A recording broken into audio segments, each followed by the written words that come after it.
Shalom, perkenalkan saya Reva Gratis Ampel. Saya mahasiswa aktif semester 6 pada program studi pendidikan agama Kristen. Nah, saat ini saya akan menceritakan satu cerita Alkitab. Nah, video ini saya buat untuk memenuhi tugas mandiri dari mata kuliah Pak Anak yang diampu oleh dosen pengampu Dr. Maison Daud MPDK.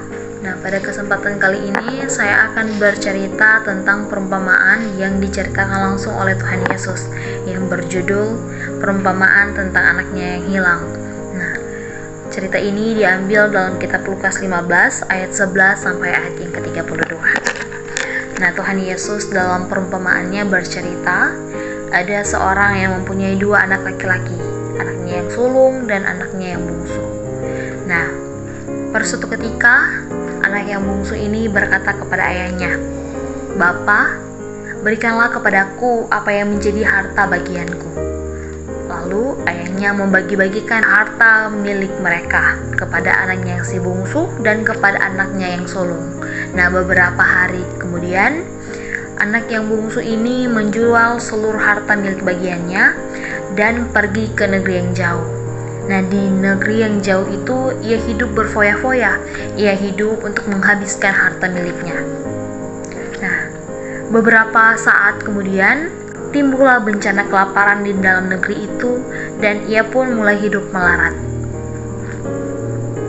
Nah, kemudian ia pergi ke seorang majikan yang ada di negeri itu lalu bekerja untuknya. Ia bekerja untuk menjaga babi dari majikan itu. Nah, majikannya menyuruh dia untuk pergi ke ladang untuk menjaga babi-babinya. Nah, ketika ia dalam pekerjaannya, ia mulai merasa kelaparan. Bahkan untuk memakan ampas babi saja, majikan tidak memberikannya kepada dia untuk dia makan. Nah, dalam keadaan itu, ia mulai sadar akan kesalahannya. Nah, anak bungsu ini mulai sadar akan kesalahannya. Ia berkata dalam hatinya, "Betapa banyak orang upahan di rumah bapakku yang memiliki makanan yang berlimpah, sedangkan aku di sini hampir mati kelaparan. Aku akan bangkit dan berkata kepada bapakku, 'Bapa, aku telah berdosa terhadap sorga dan terhadap Bapa.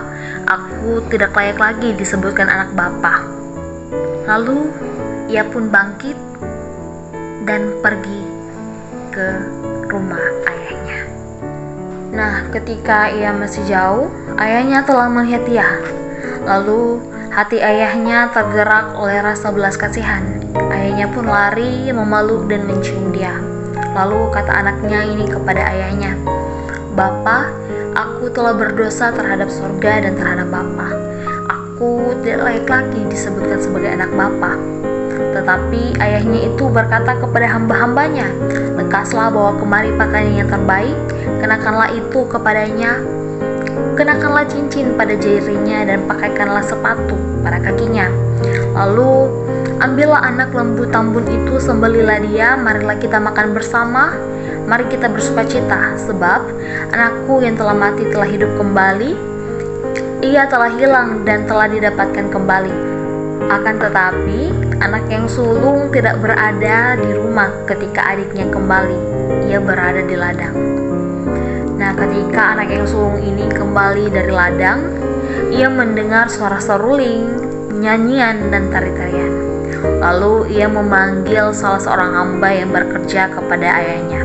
Ia berkata, "Apa arti semuanya ini? Mengapa ada tarian? Mengapa ada suara seruling di rumahku?" Lalu jawab hamba ini kepadanya, "Adikmu yang telah hilang telah kembali. Ayahmu menyembeli anak lembu tambun untuk bersukacita karena ia kembali dengan keadaan yang sehat." Maka apa yang terjadi? Maka anak sulung ini marah.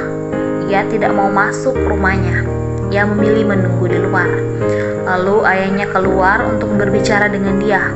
Tetapi ia menjawab ayahnya, katanya, "Bapa, telah bertahun-tahun aku bekerja dengan engkau. Aku setia melayani engkau, aku tidak pernah melanggar apa yang engkau perintahkan. Tetapi Engkau tidak pernah memberikan seekor anak kambing untuk aku bersukacita dengan sahabat-sahabatku. Tetapi baru saja datang anak bapa yang telah memboroskan harta kekayaannya bersama dengan pelacur-pelacur, maka bapa menyembelih anak lembu untuk dia. Lalu kata ayahnya kepada anaknya, "Anakku, engkau selalu bersama-sama dengan aku. Segala kepunyaanku adalah kepunyaanmu. Kita patut bersukacita dan bergembira karena adikmu yang telah mati telah hidup kembali. Ia telah hilang dan didapat kembali." Pesan firman dari perumpamaan tentang anak yang hilang ini yakni Yesus mau mengajarkan bahwa Allah mengasihi semua orang. Ketika kita berbuat salah lalu sungguh-sungguh datang, bertobat dan kembali kepadanya, maka Allah dengan penuh kasih akan mengampuni dan menerima kita.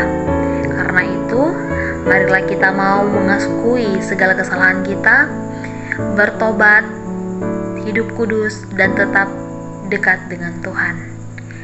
Tuhan memberkati kita semua. Shalom.